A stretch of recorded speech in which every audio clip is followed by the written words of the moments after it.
Hi, this is Michael Buffer, and let's get ready for Bayloric TV.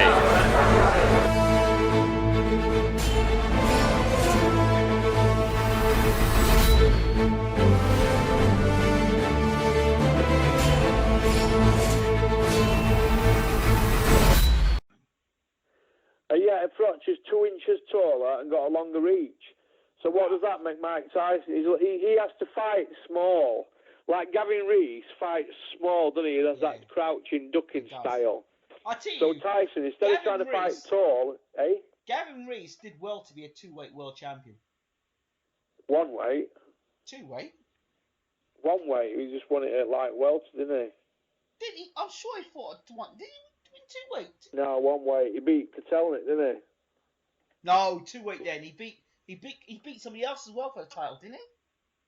No, he didn't. He was only a one-weight world champion. Let's have a look. No, one weight. He fought Broner for WBC. No. He was a European champion. Let me check. Did he not fight somebody else, Gavin Rees? No, Kotelnik. No, sorry. Suleiman Mbaye, there you WBA go. super Two-weight world lightweight. champion. Then he lost it against Kotelnik and never won it back. I thought he won the world. I thought he won it twice. No. July 21st, 2007 till March 22nd, 2008. One title, light welterweight, 406 fans in building. Suleiman Mbaye against Gavin Rees. He lost it against Kotelnik in his first defence. But he was the European champion, the British champion, and a world champion. He didn't win. He won the WBO. I know what you're on about. Intercontinental at featherweight. He didn't win. Yeah, Intercontinental. He was number one ranked as well. So he didn't win it. He has two top belts. The class that has a minor belt, it says here. Yeah, no. But he's a good fighter. Yeah, hey, listen, Enzo had him. Enzo Calzaghe, Gavin Rees, Joe Calzaghe, Nathan Cleverly, and Enzo Macrinelli. And Steve Robinson. That's more world champions than Brendan Ingle trained. Steve Robinson? I don't think he had him, did he? That one, his training, You just mentioned four Welsh guys there, so I just thought I'd add Steve Robinson. Robinson. Yeah. That's who Enzo Calzaghe trained them all to world titles, didn't he? No, because he trained. That was my old trainer. Steve Robinson's trainer was my old trainer. Who's that? Ronnie Rush. Ronnie Rush. Did he have Robbie Regan as well? He had Robbie Regan. He also had Barry Jones. He was world champion as well. Robbie Regan won it because he was going to fight Naz. Barry Jones. Barry Jones he had as well, didn't he? He was a good fight. He was a world champion, WBO champion. Where did you fight when he was preparing to fight De Freitas? Hey? I was in the gym when he was preparing to fight De Freitas. He was training to fight who? De Freitas. Yeah? Yeah, he was a good fighter, Steve... Robinson. I'm getting you mixed up with... who's Randy Ingram Jones then? Or Randy Ingram? Randy Ingram versus Jimmy Jones. I don't know about that. I know who Randy Ingram is. That's when he sees his wife. That's who? That's when I see my wife. No, it just says here Randy Ingram versus Jimmy Jones on the 1947 USA, Maryland, Baltimore, Maryland. I've got you mixed up, so you are, pal. That Junior Jones, he was good, him. He fought, I'll tell you who beat him. The kid from Scarborough, Paul Ingle, beat him. Yeah, and he fought, he knocked out Barrera. Who did Junior Jones? Yeah, he knocked out Barrera. Barrera, who I mean, can't beat, but who beat Naz? Yeah, well, Barrera. Well, he was a good fighter, that Junior Jones. He ended up 50 wins, 60 defeats. He had his 60 defeats, he had 5. He was knocked out 5 times, but I think he was a two-weight champion, wasn't he? Bantamweight and super bantam, You remember Kenny Barrera. Hey? Kenny McKinney. He did. He lost against him, didn't he? Yeah, good fighter. Yeah, that's all your era, isn't it? Old school. That's what it's about. Old school, mate. When fighters fought people, and like Paul Ingle just went out to New York. From Scarborough, never had a passport in his life. Says, "What's a passport?" He used to go out ferreting up near Fallsgrave Caves and all that. The fight he had against Naz was a good fight, you know.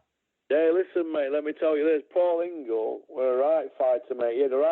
he had a really, really good engine on him, Paul Ingle. I liked him. And I felt really sorry him. for him, when he got injured and that, Yeah, because his bird fucked him off and everything within 3 months. It was a very bad time for him, and I know it's been a long time, like about 16, 17 years. 16 years, actually, next week, isn't it, since he got injured. It's a long, long time, and his career was so, how can I explain? 28, when your career's over at 28, you're 23 and 2, 23 and 1 going into his last fight, defending his world title. It must be devastating, because he won everything, didn't he, Paul Ingle? A really, really good fighter. I liked him. He was one of my favourites. And do you know who one of my favourites is today? He went to Olympics as well with Robin Reed. Go on, who else? Liam Walsh. Do you like him as well, Liam Walsh? I love Liam Walsh. I think he's Isn't he ready for a world title at the moment? I'm sure he's ready for a world title. I love that guy. I think he's potentially a world-class fighter. Well, Paul Ingle only lost in world class. He lost against Naz and he lost against that Batali. Yeah. You know what I mean? Who ended up a good. You know who else I used to like? South African kid beat him, didn't he? You know who else I like? Scott Harrison. Scott Harrison, I liked him as well. He likes his porridge, doesn't he? Double helping of Quaker oats. He was a legend. He's like me, Paul Ingle. He still eats porridge. Okay, let me throw one at you. Let me throw another one at you. Paul Scrap Iron Ryan. Do you remember him? Paul Scrap Iron Ryan. Jesus, I remember him, yeah. Paul Scrap Iron Ryan. There's another one. Paul Hodgkinson. Paul Hodgkinson, he was a world champion, wasn't he? There you go. I loved him. Yeah, There's I thought he was another a good fighter. He fought John Faxton, didn't he, though, him, Paul Ryan, didn't he? Yes. There's another one. Andy Holligan. Oh, I can't remember him. What? From Liverpool, blast from the past. Andy Holligan. He fought the great Julio Cesar Chavez. Oh, yeah, he did, yeah, I remember him, yeah. Yeah. But Paul Scrap Iron Ryan, he fought John Faxton, didn't he? Lost against John Faxton by TKO. Early in Faxton's career, but yeah, he's about our age. Well, he's a bit older than me, actually, Paul Scrap Iron Ryan. He's about 50 now, 51. I love Scrap But Iron he was Ryan. a good fighter. He didn't have that many fights, but he fought at a good level. He won. You know He had one arm. British title, didn't he? Commonwealth title. He only had one arm. Remember that? Yeah. But if you eat it with that one arm, you're in trouble. Yeah, he won British and Commonwealth title, and he fought for Intercontinentals and that. But to get a Lonsdale belt's like good in itself, because you get a straight top 15 ranking, don't you? Here's a guy who was really, was really unfortunate. Michael Brodie. Michael Brodie. You know what? I've got him and Ed Obama Graham and Ryan Rhodes and Kevin Mitchell as my top 4 for not winning a world title. You know, Kevin Mitchell should have won it, because all but apart from referee should have been stopped, shouldn't it, against Linares, and would have gone to points then, wouldn't they? Let me add you one more guy. Kevin Mitchell One more guy I'm going to add to that mix. Who? The Battersea bomber, Howard Eastman. Oh, Howard Eastman. Oh, let me tell you. Yeah, Howard Eastman. Yeah, but the problem Howard Eastman had at the time was Bernard Hopkins had all the belts. Before Bernard Hopkins had the belts, he fought a guy in America called William Joppy. Yeah, he was red hot at the time, though, wasn't he, Howard? And Howard dropped him. Howard. Yeah, he did, yeah. Was that for a world title? That was for the world title, yeah. Howard Eastman, though, Frotch used to spar him when he was a kid, when he was just coming through. Yeah. And they were walking, he was a middleweight, Carl was a super middle, but he was about 6 or 7 pounds heavier than Carl, and he was a middleweight. Yeah. And Carl had to spar him, and he said he was red hot at the time. In fact, when Howard Eastman, I'll tell you how long it is ago this now, when he fought Hopkins, yes, Carl was British champion. Carl went out to California, stopped out there, and he was his chief sparring partner for Howard Eastman, Battersea bomber.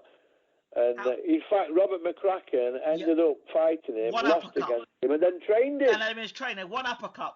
I remember the fight well, and I remember when how Robert fought him. Yeah. Do you remember when they were on BBC One and Robert and him had words after one of Eastman's fights? Robert were there in his suit with white shirt on, and they nearly fucking got at it, didn't they? Do you remember when they nearly got at it? I'm not sure if it were Bunsey. I'm not sure if it were Bunsey. I forget now. But something was said, and fucking, you know what Robert's like. Robert's very, very placid guy, isn't he? You could never imagine him losing. He's very softly spoken, isn't he? He'd be like Peter Fury, isn't he? There's a sort of like state background. They're not bothered about interviews. They're just proper men's men, aren't they? Yeah. And Robert fucking would ask, what do you think you're going to win? Obviously, he's a boxer, isn't he? Yeah, of course I think I'm going to knock him out. And that really, wasn't it? All nearly fucking kicked off, didn't it? And I think that's probably the only time. I've heard little stories about Robert in gyms and all that, but that's probably the only time I've seen Robert McCracken, or Big Ern as a few people call him, Big Ern. The only time I've seen Big Ern lose it, really. He really lost it, didn't he? It surprised me, actually, but maybe he was struggling with weight or what, I don't know, because really Robert was a super middle, wasn't he, boiled down. McCracken, I remember stories about McCracken going to America. I rated him highly, right? Listen, when McCracken went to America, let me tell you a little story. Right? Robert McCracken went to America, and they were training in the same Bob Adams gym in Vegas, and he said that Mayweather used to come in an afternoon, because Mayweather gets up when he wants, doesn't he? Everybody knows that. He doesn't get up at 5 and do a run, does he? He gets up when he wants and trains. So Mayweather used to come in gym, and he just used to go full out for 2 hours, non-stop, get a shower, and then go to McDonald's. And you ask Robert McCracken, and this is a true story, this, and he said the dedication of him was unbelievable. He just said, do that, and then he'd go straight to McDonald's, and that right. But Mayweather... So Robert went out there to train when he was with Mickey Duff. Yes. Robert was with Mickey Duff, wasn't he, then? And he went out to stop out of Vegas and that, and that's true, that. But yeah, he's a very quiet, softly spoken bloke, Robert, but he don't mess about in your gym. Robert's opinion is, I can explain it. If your mates are working on a building site, and Peter Fury is saying, you don't get to watch your mates lay bricks, do you? No. So gym's not going to be cluttered up with people that, dossers and hangers on. Yeah. It's not, and I agree with that. Boxing is not to be played at, but he's a man's man, isn't he, Robert, and that, and he's one of the straight shooters in boxing. I've got loads of respect for him, obviously because he trained Carl and that. Yeah. And loads of respect for him. I hope he gets Joshua into some proper fights now, because if he won't put any of this fucking fannying about with Mo. Well, it was rumoured that McCracken said after he got that Joshua got chinned, his words were, "You can see why there's no way that prize fight's gonna happen now." Yeah, I've heard that. I haven't seen it, but I think I have seen a comment where Robert did say that we're not going to put him in with David Price when he's getting. Because it'd be a tough fight, and it would be a tough fight. Because if he gets it, they're going to lose a Vladimir fight, aren't they? If you're getting chinned by a cruiserweight, what the hell is he doing fighting David Price for? Pardon? If you're getting chinned by a cruiserweight, what's he going in the ring fighting David Price for?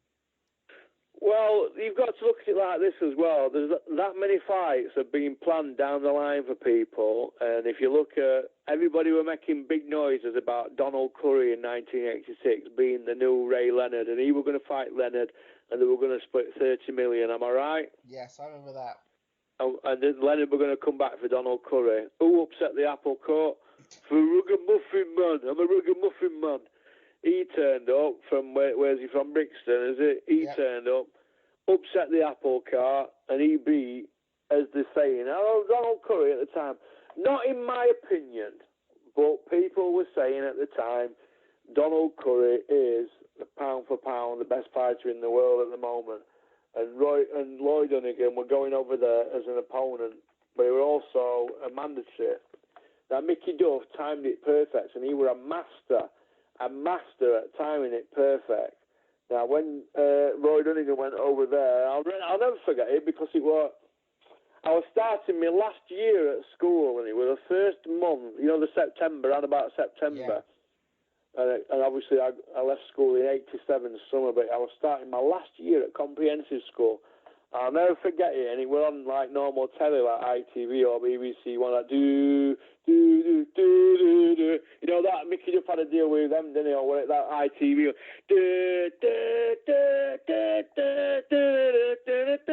I should be wanking myself on. But them songs used to come on. Yeah, but I swear to... Yeah, well, we could talk all day, mate, but... Honestly...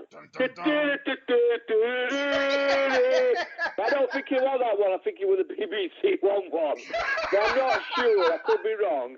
But I watched it, and at the time, my mum and dad had this big video recorder thing, you know, like one of them that it came out at the top. Like a toaster, I mean, with big buttons. If you had a few quid, it came out at the front, ours used to pop up, and nearly knocked the fucking telly over. I said, how fucking old is that? In fact, we were probably the last ones to get a video in our house when my dad being a coal miner.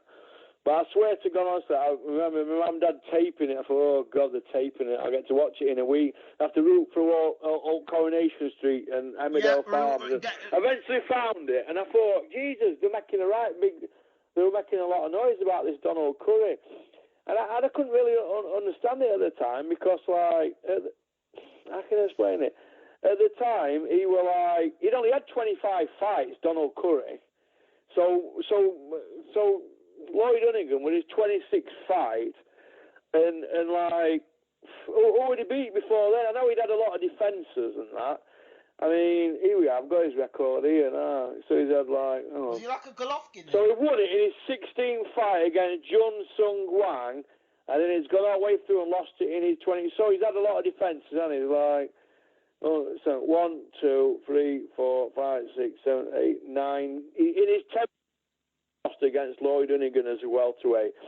So yeah, that's good. That 10th defense. He's an Hall of Famer, isn't he? But like all these guys who you go through it, Milton McCrory, Eduardo Rodriguez.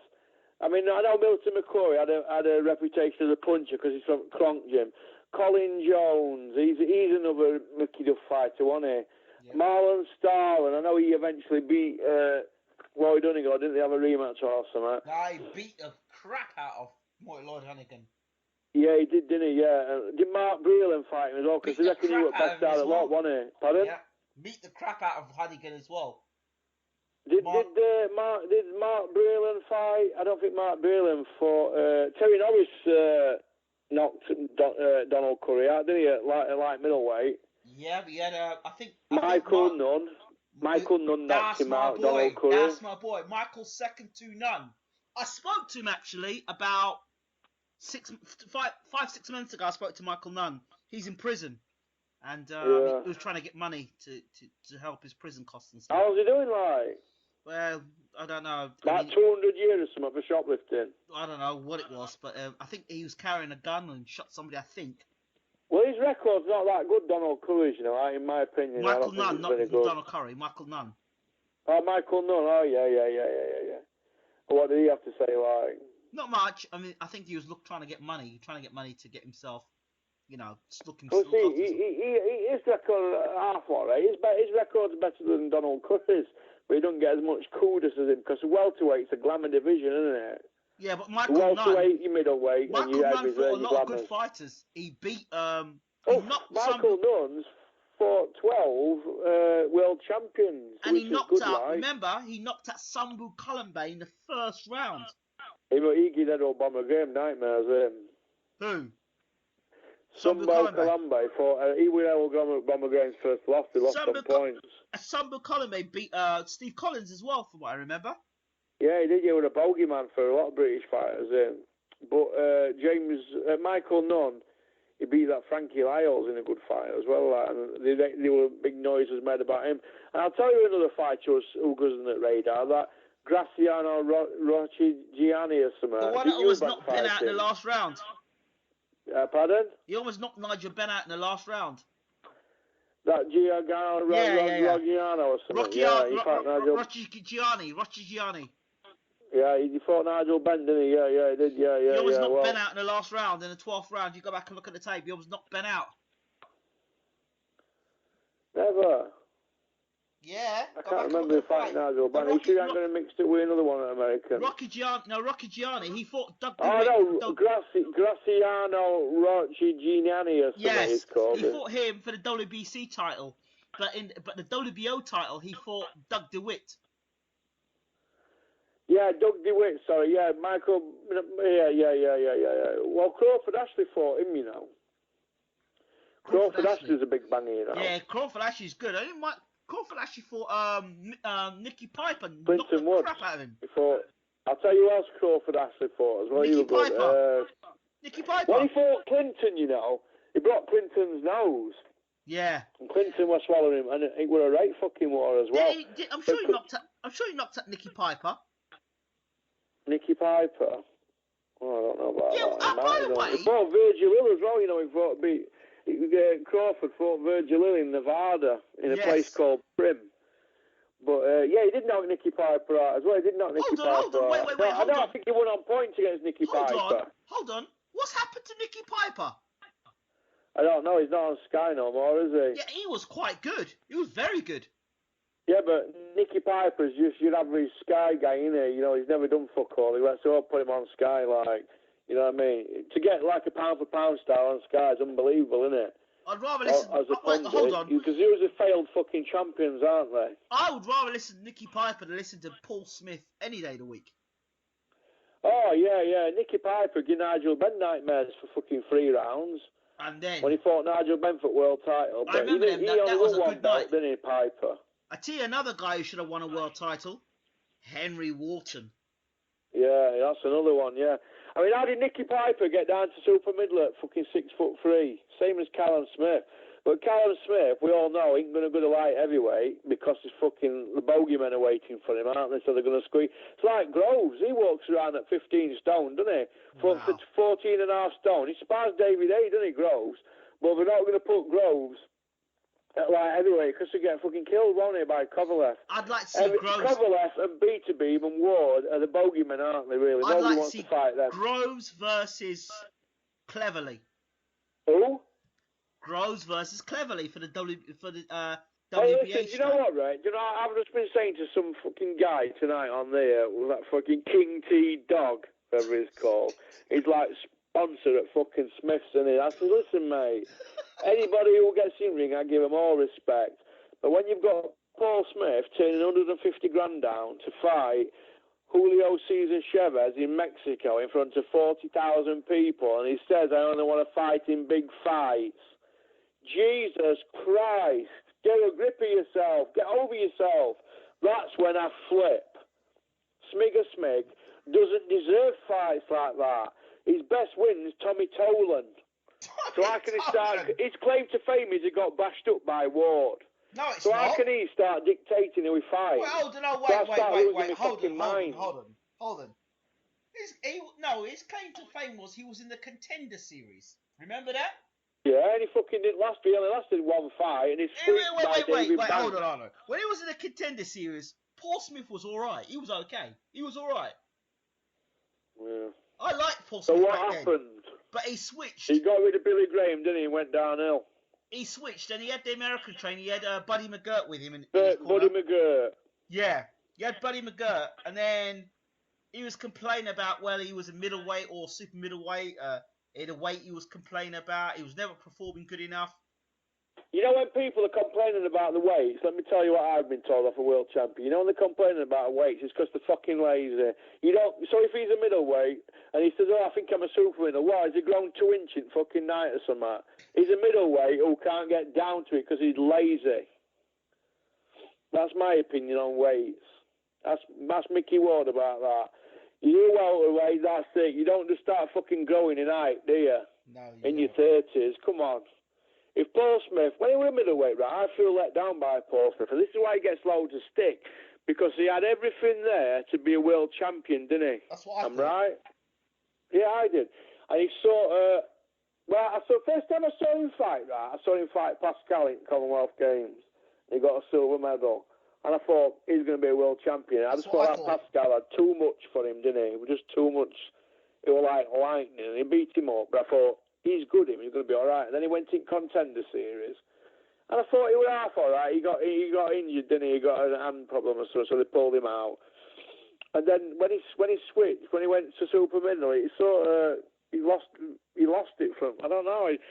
But to knock fights back, I mean, Is he going to be one of them? Josh Warrington, everybody knows Eddie won't give him a new contract because he knocked the Lee Selby fight back. Is that true? I know for a fact it's true because I know somebody at Matchroom. So Paul Smith's knocked back Julio Cesar Chavez in Mexico for 100 and odd grand. He would have cleared 100 grand, 90 grand, 100 grand cleared. So if you're knocking fights back like that, what sort of fights do you think you're going to get? Fights are going to keep. He says he wants big fights, Ingram. Is that not a big fight? Fights are going to keep you unbeaten and not get the shit beaten out of you. That's what it is. He's not going to get shit beat out of him. The fucking kid struggles to death to make super middle. Chavez, he walks around at 220 pounds. He'd be killing his to make super middle. Yeah, they'll probably do it like everyone. Yeah, hold on. This is the same promoter that's going to promote him, right? That has no rehydration clause contract. Really? He won't be fighting for a belt. It was Oscar De La Hoya's got Chavez, hasn't he? Yeah, and who's got Paul Smith? Eddie Hearn's got him, hasn't he? But they've got a contract fight. There's no agreement. It's just an handshake, isn't it? That's my So point. why shouldn't Eddie fuck him off now if he's going to fuck Josh Warrington off?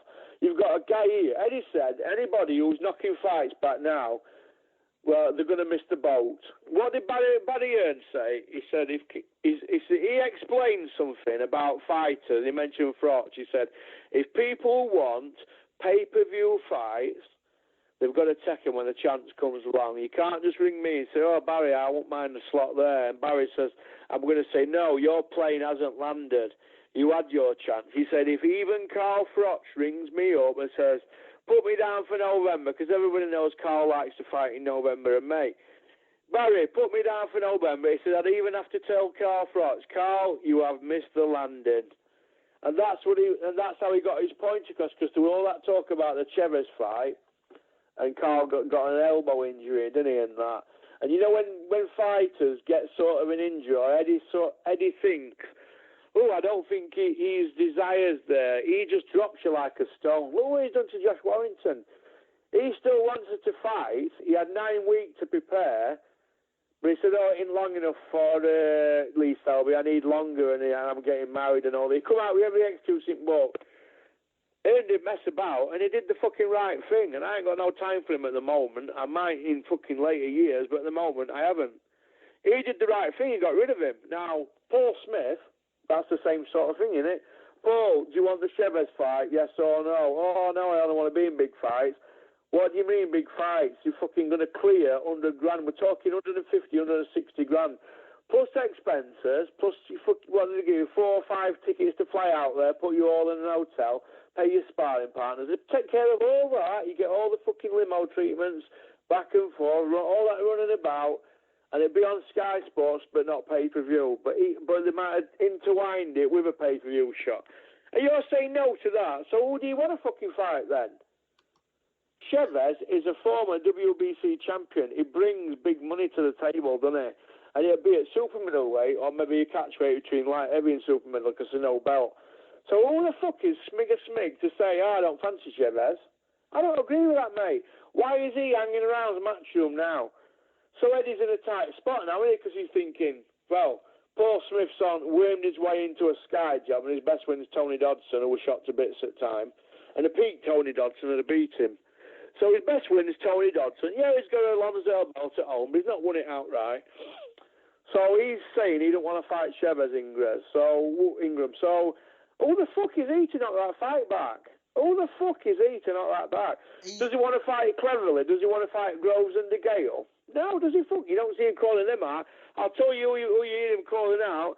He wants to fight Chudinov for vacant WBA.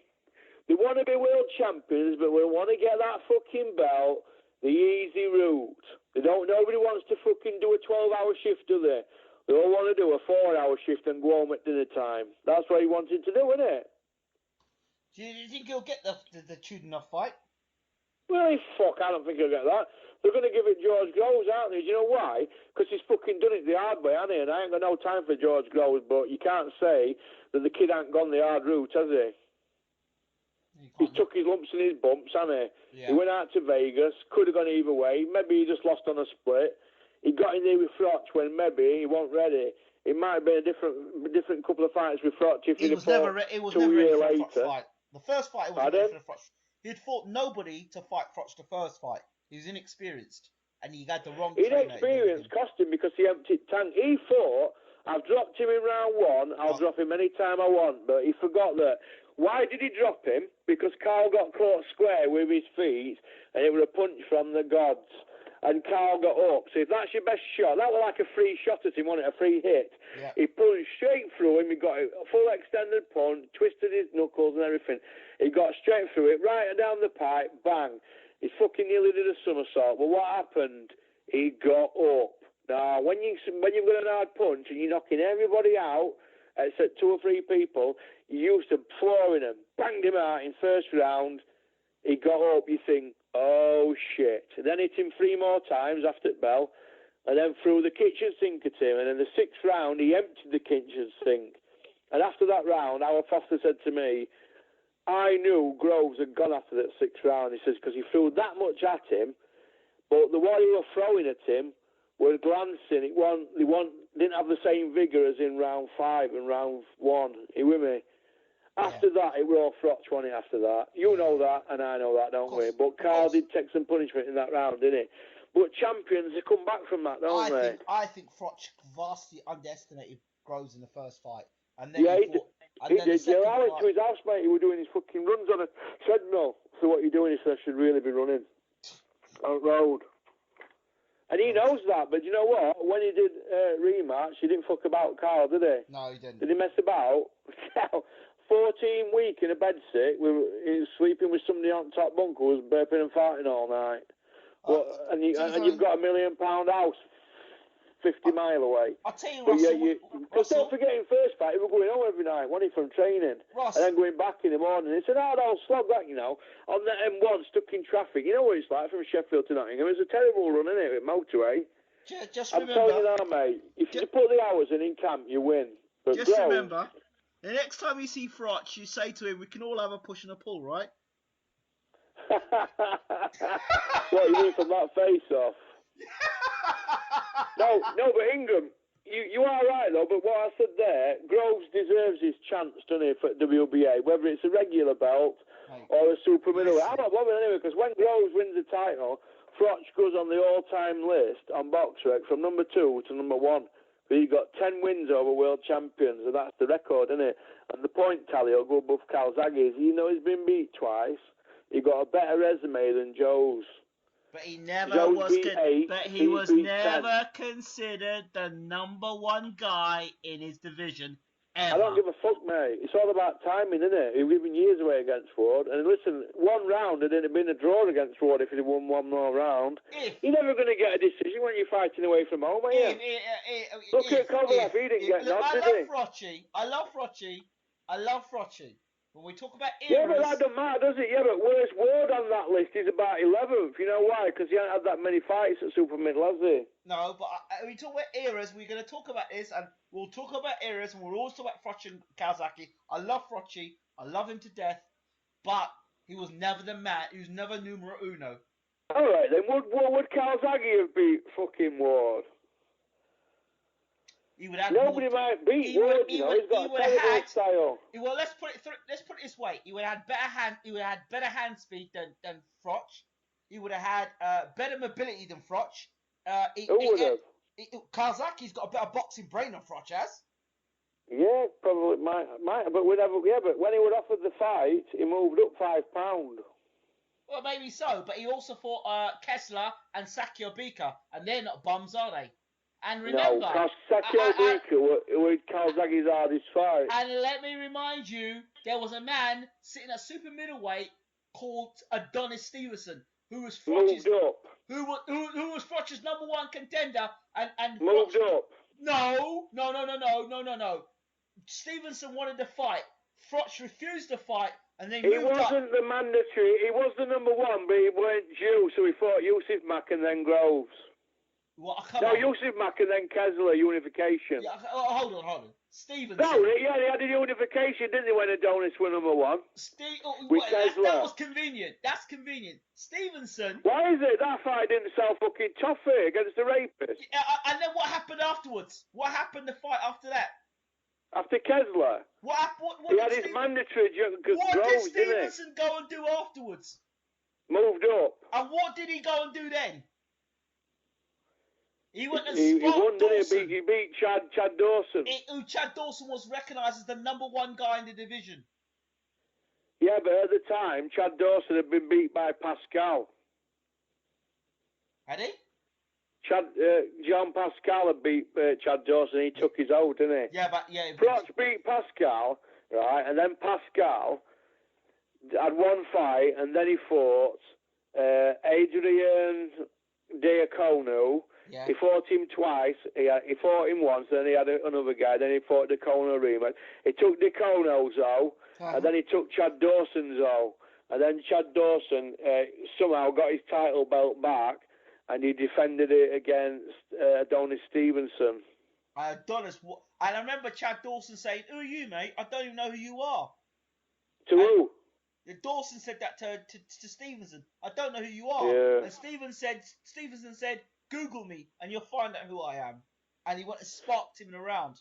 Boxing's about timing, Ingram, old dear, I'm afraid. And, you know, I know you'll say that. Adonis Stevenson, he is a good fighter, Adonis Stevenson, but let's be honest with you, right? Froch had a fight, right, against Kessler and George Groves, the old pay-per-view. Sky wasn't going to have Adonis Stevenson pay-per-view, I'm was not arguing that. Yeah, I know, yeah. I'm not arguing that point. Yeah, that would have clearly. been a good fight. And hey, we don't know who would have won, do we? A southpaw. But let me tell you this, I'll throw you another curveball, Salah, because you like to throw odd curveballing at me every now and then. Not all the time. Every now and then you curveball me. Okay. I'll throw one in for you. Bute was a southpaw, and he was in the pound-for-pound top 10, and everybody said he was King fucking Kong. That's a Am lie. I right? That's a lie, because if you remember rightly, Bute fought a guy who had him dropped in the last round, if I'm correct. It was still pound-for-pound, though, with Ring Magazine at the time when Froch beat him. And it was disputable. I think that guy beat him. Yeah, I know what you're on about. Yeah, I know what you're on about. Yeah, and the referee fucking propped him up, didn't he? Yeah, exactly. And I jumped all over that with Carl, and I also pointed out to him that you don't want that ref because he's an IBF ref, and they got investigated by the Quebec fucking police. There were all sorts of things involved with that. They gave him a rematch, and he beat the kid, didn't he? Bute beat him in rematch, knocked him out. If you remember, he gassed in 11th round, didn't he? The same Lucien Bute that got sparked by Gennady Golovkin. Yeah, but Lucien Bute, right, when Carl fought him, was the #1 super middleweight in the world. Andre Ward knocked the fight back. Hold on. Yeah, go on. Hold on. Now, you're going to say Ward won Super 6, aren't you? Ring Magazine didn't have Ward. We're on Bute. Go on, then. Rumour has it, according to, I'm going to use the word Johnny Nelson, that Bute had an injured foot going into that fight. Yeah, he had gangrene in his foot. So what? He didn't fucking bother Froch. He still done it ring, didn't he? We're not bothered about that. We needed an edge in that fight. Listen, Froch has fucking ruined him, mate. He just had a draw with Badou Jack, man. And people are saying, listen, mate, he's fucking ruined, mate. He went life and death with James DeGale, went life and death with him. It's his best win. Fucking hell. It was 4 years after Froch smashed him. I know. Well, I'm telling you now, right? Bute, he hasn't fought much in the last 5 years, you know, since we fought Carl. But he fought that Grachoff, and he looked frightened to death, gun shy. Then he fought Pascal and lost. Then he beat that Louisa and beat him, but he wasn't fucking much cop. Then he beat James. Then he fought James DeGale and lost, and then he drew with Badou Jack. I thought Badou Jack beat him, right? But he fought him in District of Columbia, didn't he? In Washington. So it wasn't Vegas, it wasn't Canada. Now, listen, but in my opinion, Bute is a danger man. And don't forget, when he fought Carl, he were like 30 wins, about 25 KOs, and everyone was scared to death of him. He was Ring Magazine, pound for pound. And they were talking about Ward fighting him, and Ward said, I'm not fighting Bute until he's fought some other people of note. So Bootsy turned around and said, what do you mean you're not fighting me? I've beat Glenn Johnson, Brian McGee, Edison Miranda, Librado Andrade, fought him twice and beat him. That's the guy who you're saying fucking nearly beat him last round, aren't you? He beat that William Joppy, made a right mess of him, didn't he, Joppy? Smashed him to pieces.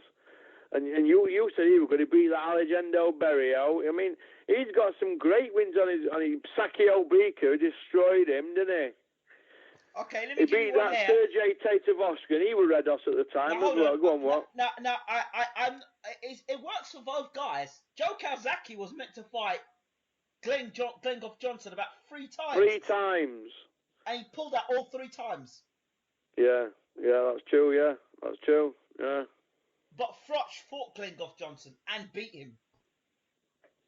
Yeah, you are. He fought Glenn Goff Johnson and beat him in the Super 6. Yeah, Froch beat Glenn Johnson, and Kawasaki. Kawasaki also didn't want to fight Brian McGee when he was 32-0. Brian McGee pulled out at Brian McGee fight with a back injury. And Brian McGee red hot at the time. Robin Reed fought him, dropped him 4 times, but he lost a lot of rounds. But because he dropped him, he got through, didn't he? But Brian McGee was red hot at one point after the Olympics. I thought Robin Reed beat Kawasaki personally.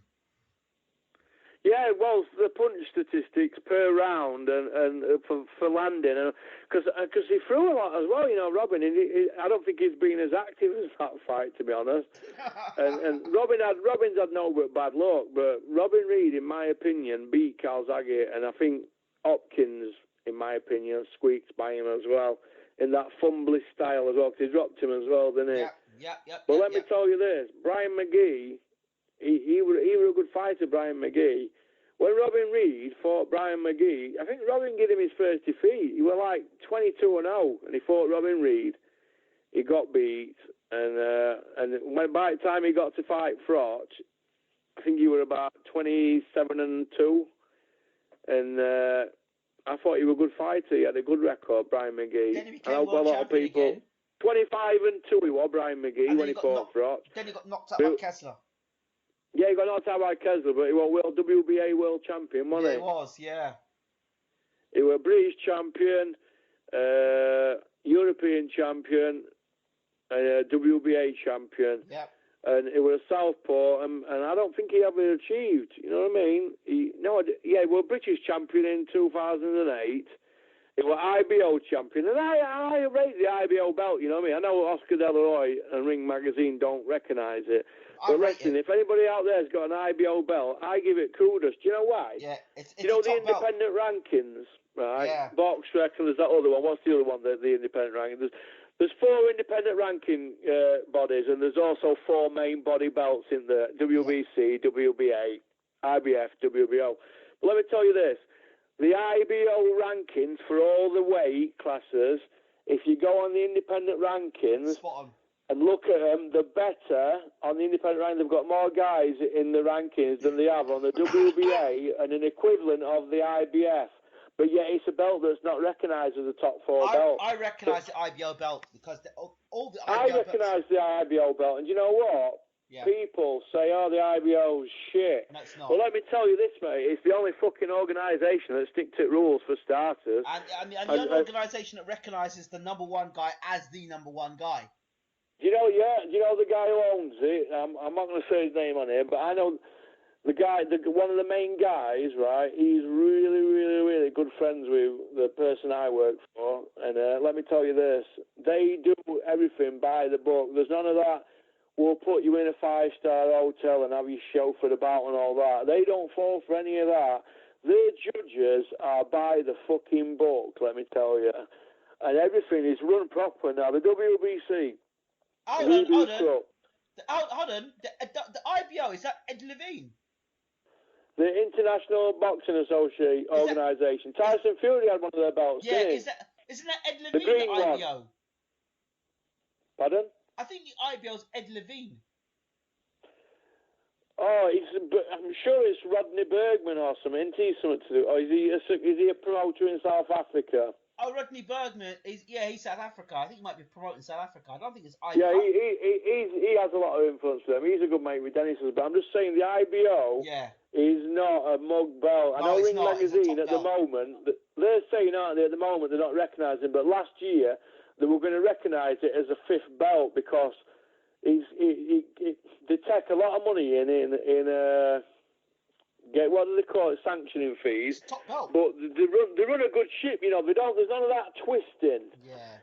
Do you know what I mean? There's none of that favouritisms and all that. I've actually spoken to a couple of judges who have judged for them, and they do everything by the book. I haven't got much respect for the WBC. I know that's the marquee belt in it, the WBC. And they say the second marquee belt is the IBF, don't they? Because the WBA, it's all fucking a mess in it. But I think the IBF years ago were caught fucking backhanded, and Fred Nick Kushner were having to pay hundreds of thousands of pounds just to get people moved up rankings, weren't they? The WBO is a fucking shambles. They've got Tommy Langford as number 2 in the world. I mean, fucking hell, he'd be lucky to be a Central Area champion if this were all a fairy tale, wouldn't it? Absolutely. If this were a fairy tale, Frank Warren would be a troll on that bridge, and Tommy Langford would be a Central Area contender. But he's WBO number 2 in world at middleweight. So that means Golovkin's number 1, he's number 2. How crazy is that fucker? It's not good at all. It's madness. But the IBO run it proper. WBA, they'll do anything for money. The IBO, they don't, you know, there's none of that.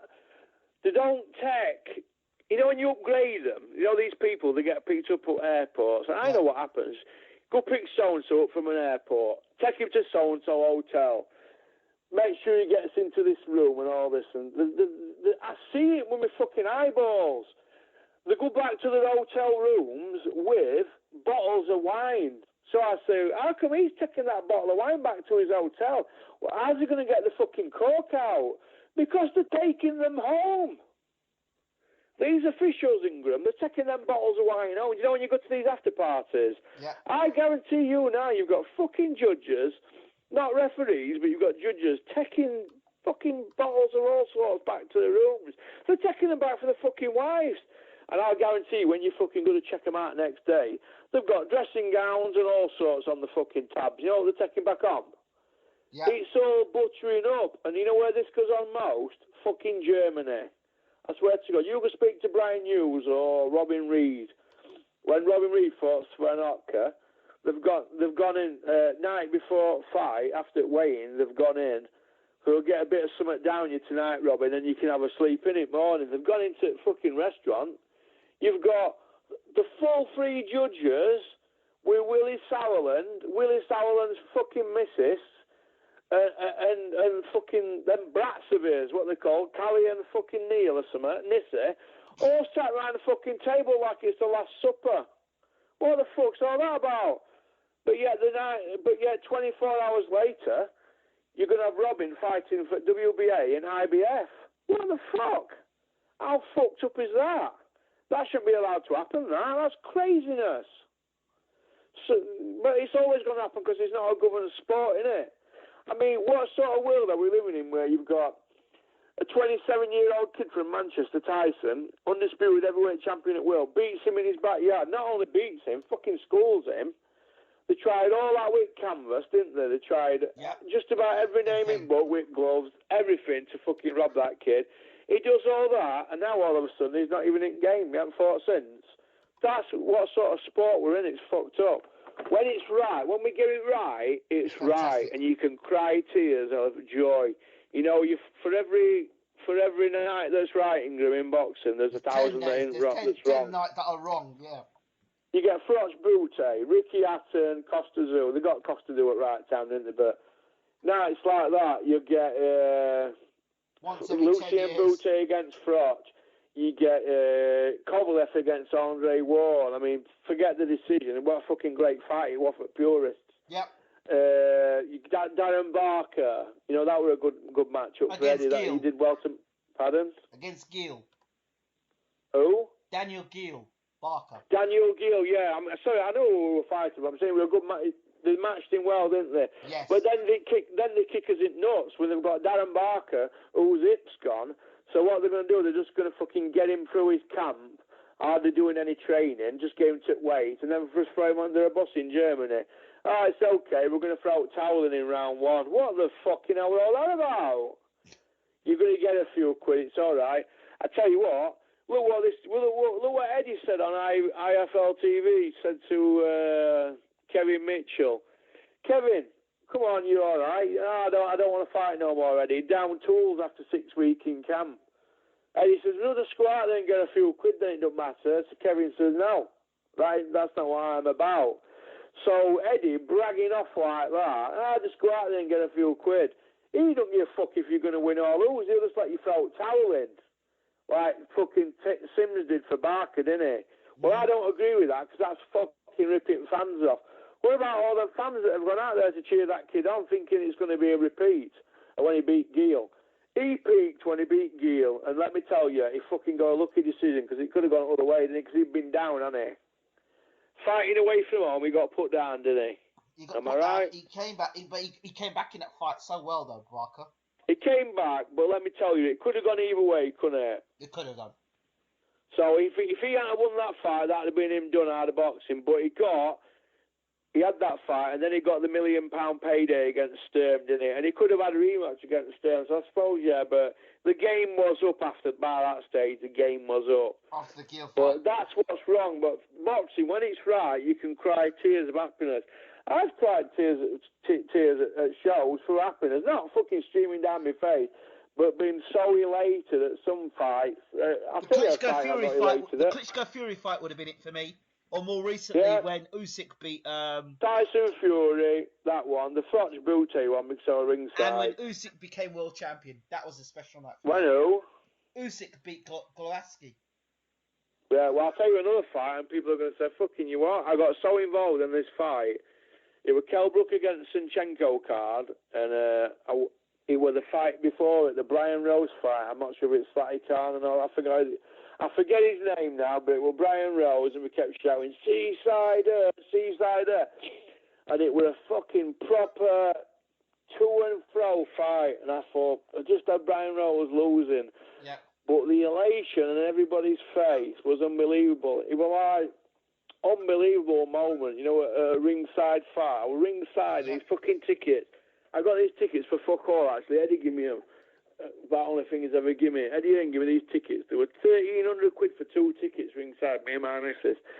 They were Brooks and Chenko, but Brian Rose won that fight, and I thought, fucking hell, it was a very good moment in boxing for me, seeing everybody's face. I'll tell you another good moment as well. When Groves fucking put Froch on 4 at Manchester, you could hear a pin drop. You know, everybody still went, you know, like that. It was just so shocking. And I was sat behind Huey Fury and Andy Lee all the way through fight. And it's funny, actually, because when he did get the decision, me and my missus were that fucking tanked up with beer. Fucking hell, we've been around Manchester all day, steaming drunk I was, proper steaming. I staggered into the fucking arena. I didn't even know how I got in. I sat down. And once he won, we were cheering that loud. Andy Lee turned around and he said to me, I suppose you think that's good, don't you? And I said, fucking true right, I do. He's my mate, he's won. And my missus went, yeah, we do, we fucking hate Groves. Anyway, we didn't hate him, but my missus had a lot to drink, like, she fucking had a lot to say when she had a beer. Passionate. But we got caught up in the moment, you know, because it was such a emotionally draining. You know, he took some fucking big licks in that fight, Carl, didn't he? The rematch was... I thought the rematch was even more emotional than the first fight. Yeah, well, that first one for me were you can't beat it for just raw emotion. And Tyson Fury's fight, and with Vladimir, I mean, I thought they were going to fuck him at end with judges, because you know what it's like in Germany, don't you? You've got to knock them out to get a draw. Yeah. But when Tyson won his world title, that was a big moment in boxing, a big game changer, and he's put a lot of money in people's hands. And for them to get that right, that game plan, they must have just looked at things simply and thought, well, he's trying all these tricks to con him. He must have just given him so much confidence, but he went out there and he just executed It was just poetry. I watched that fight a lot, you know. Yeah. Just because it's like an artist, you know, his job. For us, it is, isn't it? We can watch things like that, can't we? It's a big. Obviously, we've met.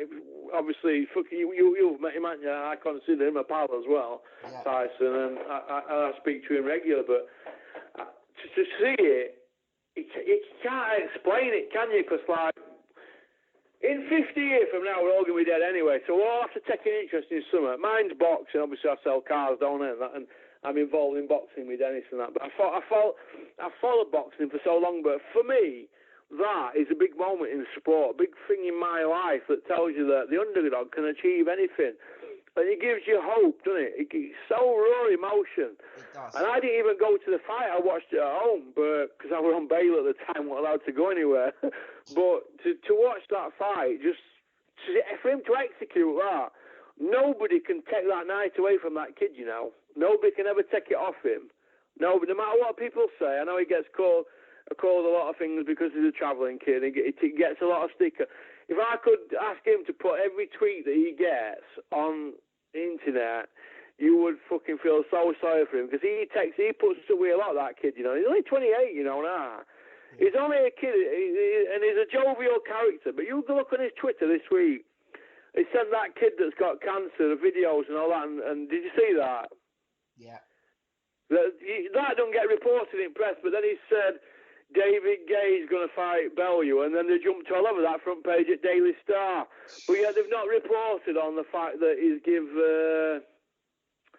that he'd done that for that young kid and that. And he does more than that, you know, Tyson. He's a proper giver. He keeps it very quiet, though. He keeps that side of his life very quiet. Listen, mate, I'm telling you now, he does a lot. He's got time for anybody.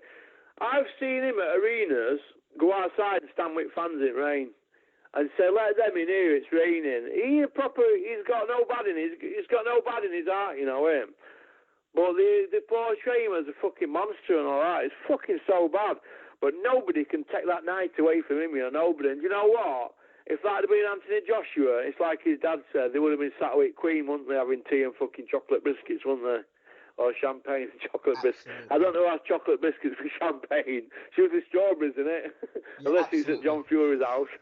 But no, nobody can take that. When boxing gets it right like that, or Froch Pascal, fucking hell, Mick Hennessy matched him perfectly.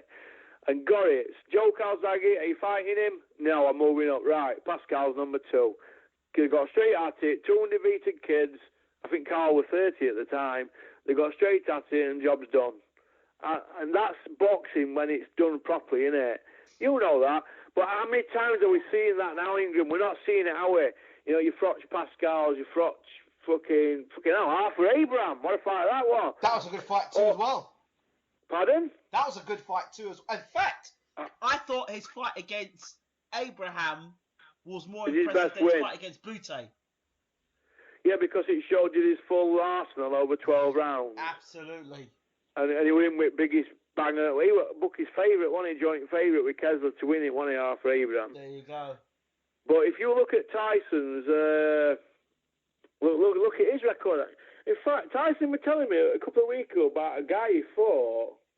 When I went over to see him with Dave Allen, you might be able to know this guy. I'll probably have to check on my computer. I said to Tyson, you've been matched brilliantly. And he said, look who he fought. He told me a guy he fought in his first few fights. And it were really, really, really fucking eye-opener. And I missed it. I just thought it was just a routine. Just a routine fight. You know, when you first come onto the scene, because he only we're 19 when he had his first fight, Tyson. Okay. His first fight were on Froch Pascal fight, wasn't it? So he's 18 when he's 88. Tyson was 18 on his first fight. No, 20. Debut at 20. So his debut was when he's 20. Where's that guy? His first fight? Is it that Daniel Perret-Yatko or something? No, not him. Oh, Marcel Zeller. Is that him? Yeah, that was a good fight. His second fight. That's the one. They say his second fight, wasn't it? Yeah. Is that the guy? That's the guy who made the big noise over. It's a Brazilian, wasn't it? Marcel Celis. Brazilian? Is he Brazilian? Yeah, it was Brazilian. Oh, that's the German. what the Tyson says, look who I fought in one of his first couple of fights. Yeah, it was a Brazilian he fought, because that Brazilian's still fighting now. Dillian White knocked him over recently. No, yeah. What was his name now? I've got it all. Let me read these names actually. But one of the guys Tyson fought, he was only fucking 20-year-old. And everyone was saying, fucking hell, what's he fighting him for? Was it Dominguez or Massimiliano Dominguez or something like that? Hang on a minute. Marcelo Luis Nascimento. Nascimento, yeah, him. 13-0. 13-0 Brazilian, that's the one, isn't it? Yeah, that was a good fight that's by the one. Tyson I think well. Didn't Tyson beat him on point? Yeah, Tyson knocked him out, stopped him in 5 rounds, I think. Yeah, he did. Yeah. Well, he was 13-0, and and you know what? I missed that. It just shows you how much I fucking know, and I'm supposed to be Boxrec King. I know, yeah, it's crazy, isn't it? But how you missed things, you just think it's a routine. I remember him being undefeated, and I'm thinking, he can't afford anybody. You're putting him in with him. A lot of people said that Nascimento would give him problems. At the time, when I looked at it, I thought, well, Mick Hennessy, because he obviously took Frotch to a world title, and Junior Witter, I mean, he took them to world titles. It took Earns fucking 30 years to get 2 world champions, didn't it? It only took Mick Hennessy 6 years, didn't it? But no, I thought, he's obviously not fought anybody, but no, the guy he'd been knocking people out and doing really well. And, Nascimento was a good fighter. He was a good fighter. Tyson said, look at him, Russ, if you want. And when I got home, I had a look at him and I checked about him and that. And let me tell you, the fucking guy was ranked apart fucking 12 with 2 organisations. Look at when Tyson first fought. What's his name? The English guy, the big McDonald. What's his name? What's his name? John McDermott. Yeah, McDermott. You used to call him McDonald, and he never.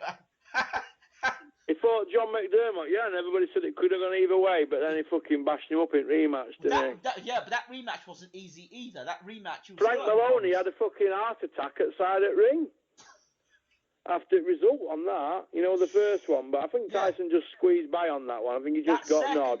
Could have gone either way, depends what judge you're looking at, but I had him winning by 2 rounds. That was a good fight, and the second fight was a good fight as well. Yeah, it was a good fight, but I don't think he was training hard. I don't think Tyson was training properly then. He never really got his head down with training, his head round it, until I think Peter got him with Peter. Pychek. After the Pychek fight.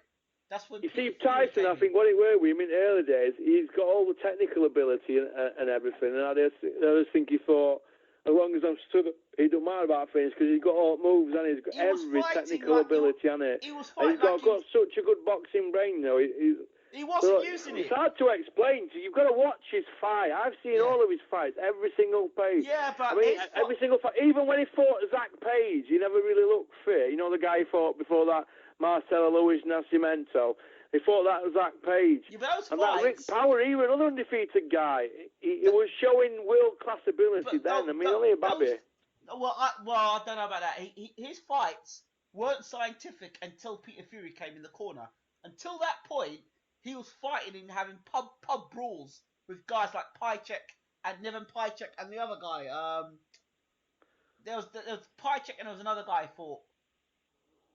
The guy. Well, in Tyson's first 17 fights, right, he fought 4 undefeated guys. Nevin Pychek, and there's another guy he fought, which was unbeaten as well, and Deontay Wilder fought him as well. Well, after the Pychek fight, straight after Pychek. After the Pychek, Tyson fought when he fought Martin Rogan, didn't he? After him. Well, before the. Vinny Madalone.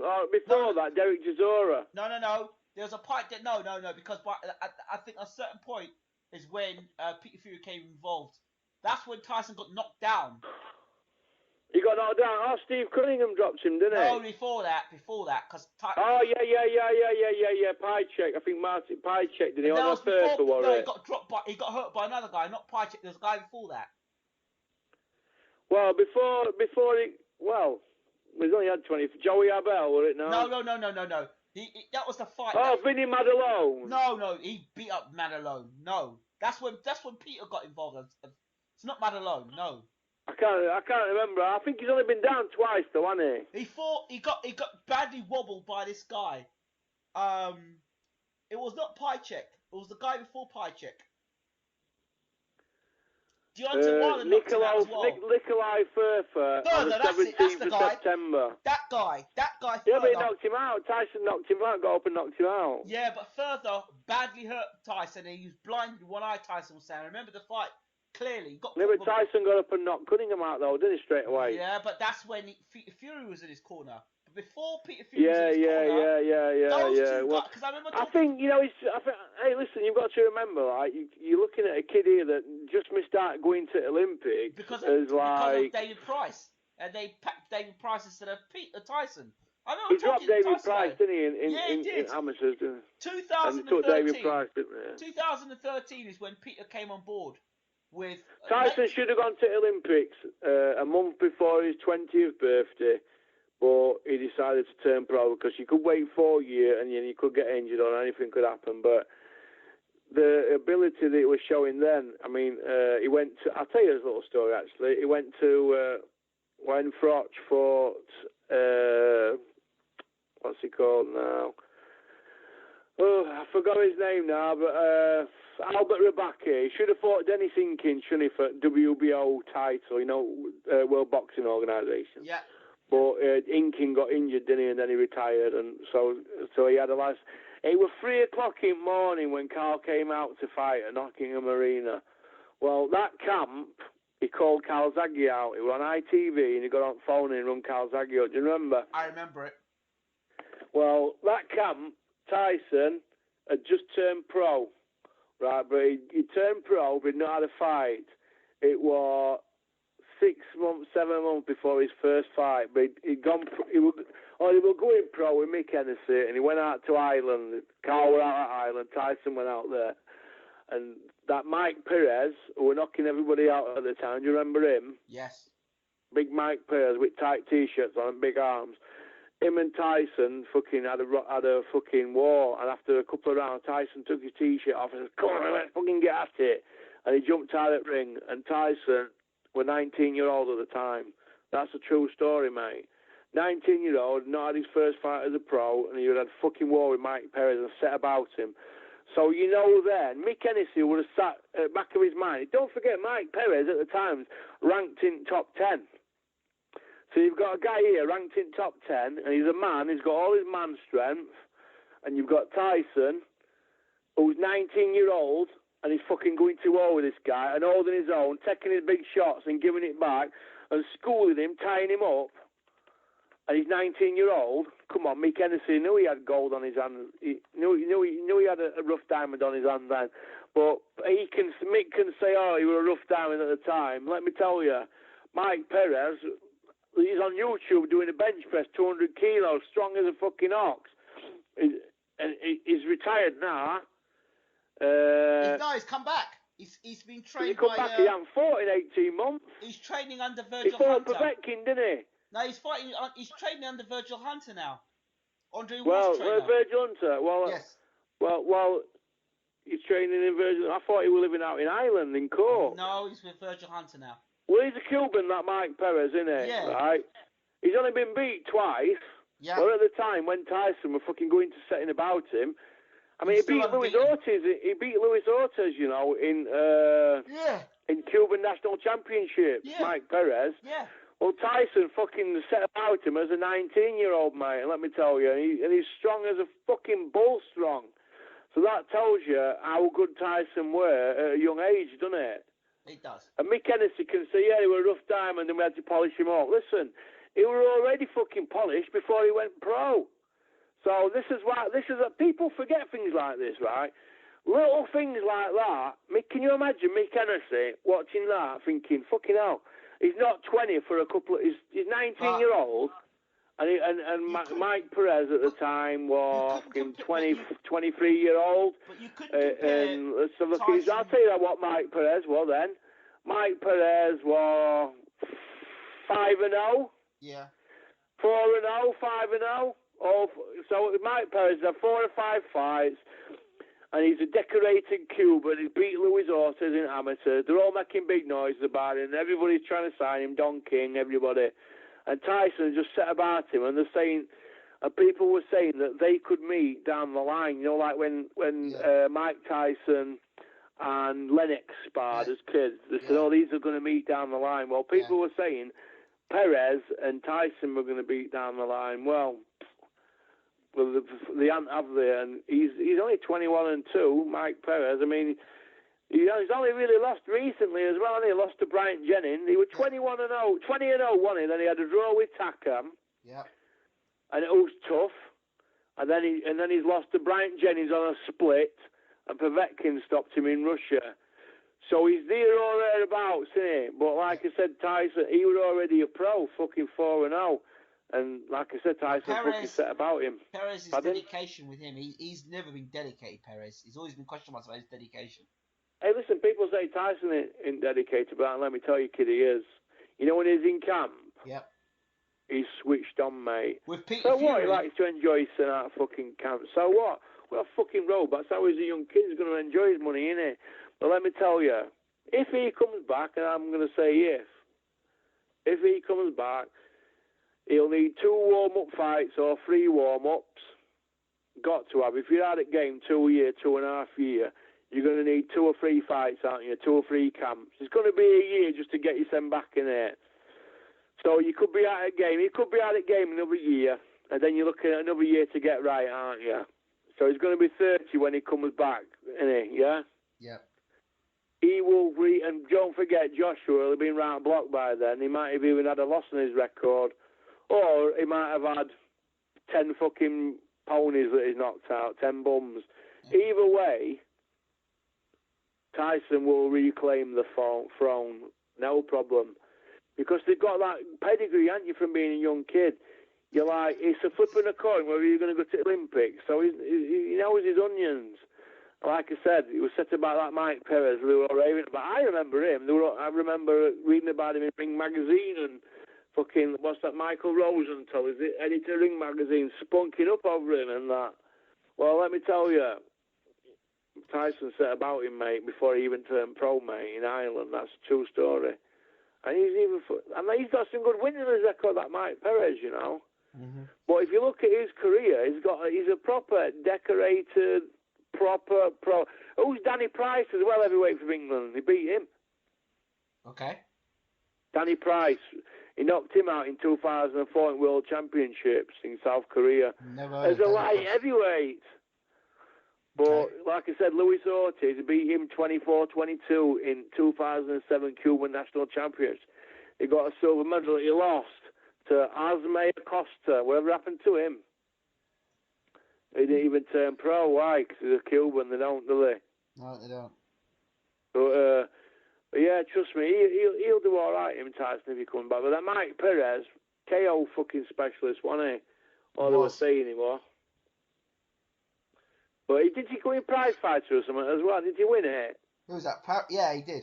Did he fight in prize or they were going to fight in prize fight? I can't forget. He fought at Doncaster Dome, you know, against Ismail fucking Abdul in 2011. Okay. But I didn't even know that, so I'm just checking here. Oh, yeah, he was on Mick Hennessy show when Junior Witter beat Johnny Nell. Junior Witter beat... no, it won that for... No, sorry, no, that show, no. Don't get... Yeah, 2011, I was looking on here. He's just showing you what top fights have been on at Dome here. Now, Witter fought in 2007 against Vivian Harris, defended his belt, didn't he? But, yeah, good fighter, that Mike Perez. Really good fighter. But... Witter, just looking at Witter's record here. Good guys, but Witter should have fought Ricky Hatton, shouldn't he? Yep. I wish he'd have fought Ricky Hatton, but that would have been that would have been his cash out fight, wasn't it? But he never got it, did he? The more he went on at Ricky, the less he didn't get it. I think it would have been interesting. It would have been a scrappy fight. Yeah, we love our boxing, don't we, mate? We do. We've been talking for almost 4.5 hours. Do you know that? Yeah, well, that's good, isn't it, mate, if we could talk like that? I mean, it's all good stuff, isn't it? I don't tell lies. I just say it is if I'm wrong. People will correct me on Twitter, no doubt, and say, well, you got that wrong, Russ, or we didn't agree with that, or fucking blah-de-blah, you went on about so-and-so too much, or I don't think he could have beat him, or I agree with that, Russ, and that's a good point. Usually people say, you know, well done, and we hope you're on again because you just tell it straight. Like I said, if you tell a lie, you got to tell another. If you're honest, you don't forget your lines, do you? I'm not reading them from lines, and I just say it as I see it. Obviously, I might click on odd page of box so I can have a quick look when I can, but a lot of it's in my head anyway. Like, it just needs refreshing. The older I get, the harder it goes. But I'm just looking at Junior Witter's record here against Frankie Gavin. That's when I offered the Curtis Woodhouse the fight with Witter, and I were going to put the money up. That's when I first started getting in touch with boxing and really looking seriously at it. But it's $2,000 to Hyatt Dome, then you've got all British Boxing Board of control fees, then you've got ambulance, doorman, and all that knackers. And I wanted Witter to fight, knowing that if he lost, he'd get fuck all, because I know that there's something inside him. You know, technically he is good, but it just didn't happen. And but Curtis Woodhouse said, "Yeah, I'll fight him," and Junior said, "Yeah," and Dave Caldwell said, "No." So that's where we were at with that. I'm not putting my guy out fighting for notes. So that's Dave Caldwell for you, innit? But I could talk about that little fucking cunt all day, couldn't I? But, you know, that's boxing for you, innit? Right. So, Mr. Russell, I'm going to end our don't use interview stitch milk with any editing. I don't know how much editing I'll be doing. Just put it out there, mate. It's all from the heart, so we don't to hide. That's what I'll say. I'll just call it, which it is, in your opinion, once again. In Russell Hartley's opinion, please excuse any swear words because he doesn't give a fuck. I don't, do I? End of the day, people in boxing are not paying my fucking bills, are they? It's going to make interesting listening once again, Russell. Yeah, well, sometimes you have to, you have to say your bit, don't you? But I hope anybody who's listening, they're all going to get behind boxing and just be honest with your opinions about pay-per-view. If you're unhappy with pay-per-view, go to VIP.com boxing or just Google boxing free streaming sites. They will give you a list of 15 sites on Google. The best one is VIPbox.com. And you'll get all the Sky pay-per-view channels for free, or Sky Boxing and Box Nation for free. And don't pay Frank Warren or Eddie Earn any money when you can get it for free. Save your money, spend it on your family. Family is important. If you watch 10 fights a year, you're saving 100 quid a year or 200 quid a year. We cannot endorse that. Mr. I know you can't endorse that, but in my opinion, I think it's best to watch Eddie Earn's shows on Sky, on free streaming sites. Google boxing free streaming sites and just take your pick from all of them and follow the links because they are free. Because every pay-per-view that you watch, Eddie Earn gets £5, the fighter gets £5, and the opponent and Sky split the other £7. So make sure that you don't give Eddie Earn his £5. Because he doesn't need it. He drives a Bentley and he lives in a £2 million gaff. And he won't miss it. Other than that, I ain't got no problem against Eddie. If he were brought down at motorway and I were driving by and had a spare seat in my car, I'd pull up and I'd say, Eddie, are you all right? It's pissing it down. Eddie will say, oh, you couldn't give us a lift, could you, to the next train station? I said, no, but I'll ring you a cab, Eddie. Catch you later. That's it. That's how I feel about Eddie at the moment. Whereas if it were Tyson Fury or Peter Fury or fucking Frotch or anybody like that or Dennis, I'd pull up, I said, jump in, get in car and I'd zoom off, but I won't fucking give him a lift. What? There's nothing wrong with that, is there? I'm just being honest, aren't I? I don't like people who tell lies. I've got a big problem with people who tell lies, honestly, because when it comes down to it, if he were my co-accused and we were both in police station, me and Eddie Earn, right? He's in one cell, I'm in another cell. I'd be fucking sweating, mate. I'd be thinking, Jesus, what's going to happen here? Is he going to be going no comment like me, or is he going to fucking put me in? Is he a known ear? But now it's all good banter, innit? I mean, I don't hate him from the bottom of my heart. I just think that he could do a bit better with Sky, that's all. If they cancel pay-per-view, I'd be blowing bubbles up his arse like when he had Froch, but I can't even get washing up liquid to put it in bottle now, mate. I've no fucking time for him, mate. Oh, man. So what he's doing is a shambles, mate. He should share the cake better with everybody. I mean, his old man used to, so why can't he? Greed, mate. Greed takes over. I mean, look at people he's ruined. I mean, I heard a little story the other day that he's getting rid of Frankie Gavin. I mean, how fucking bad is that? And now Frank Warren says he's not taking Frankie Gavin back.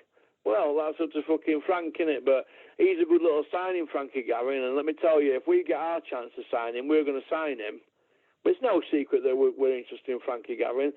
There's other people as well that's going to become available from Earn. And Frank's not going to take them all back, you know. All them have double-crossed him. So there's room for everybody in there, really. There is. It's just that if you were Frankie Gavin and you're not getting paydays with Frank, you're going to leave, aren't you?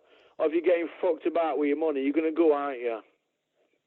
Yes, you would. But, I don't know, he might keep him, he might not. With McCracken being there with him, they might keep him because he's trained by Max McCracken, isn't he? Okay. Frankie Gavin. That's his trainer at the moment, isn't it? So I'd hope that they keep him. But Eddie's ruthless at the moment. Proper ruthless. But Frankie Gavin, in my opinion, should be a lightweight. He is not a welterweight. When Cal Brook got in that ring next to him, he looked like a man and a boy, didn't it? You wouldn't have thought, though, Ingram, the day before they were the same weight, would you? Who's that? When Frankie Gavin stood next to Cal Brook in that ring, you wouldn't have thought that the day before they were the same weight, would you? Frankie Gavin's taller than Cal Brook by an inch. Right, but when they got in that ring, he looked like a fucking school bully, and fucking Walter Softhard at Beano, didn't it? He probably was like a middleweight the night they fought. A what? Brook was probably middleweight the night they fought. Well, I'd like to know what they weighed that night because Frankie Gavin and Brook, they both got on scales, didn't they, at 147. But Frankie Gavin really should be a 135. Him against Crawler at 135 is a good fight. He probably school Crawler. But it's no good having skills to burn if you can't fucking get the will, is it? No, it's just going to go down as a waste of talent. I mean, if you go look to Frankie Gavin's 11th fight against Curtis Woodhouse, that is a fight of will against the skill. Now, I thought Curtis Woodhouse won that fight. It was a split decision, wasn't it? Mm-hmm. I'm telling you, I thought he beat him, but he was never going to get the nod on a Frank Warren show at the Echo Arena, were he? No. Without the Magnificent Seven night, were it, 2011? Yeah. He was never going to get the nod on that night. Well, let me tell you now, Curtis Woodhouse should feel very badly done to about that fight that night, because I thought he won, mate. But, you know, it's that's boxing for you, isn't it? It is. I just hope. And then 3 fights later, he scored Junior Witter, a former world champion. Yep. I mean, it makes you wonder what Frankie Gavin's going to turn up. But let me tell you, mate, he is a lightweight. He's not a welterweight. Welterweights are usually big guys coming down from middleweight. He's a lightweight, struggling to make welter, going upwards. So he needs a good nutritionist. And he needs to get his weight sorted. I don't think he's got a problem with a good trainer. If he's with Max McCracken, he'll be getting trained properly. He knows that, but he's fighting the wrong way. I just think it's a waste of talent, and he's in limbo now, isn't he? Where does he go now? Where does he go now, him? Good question. So, but whatever. Anyway, I'll let you go. How long have we been on? You've been on 4.5 hours. Good. I hope you've enjoyed it, mate. I have done. You take care now, Russ. Thanks Have again you had a laugh? We had a good laugh, haven't we? Have we saved boxing from the dark ages? Yes, we have.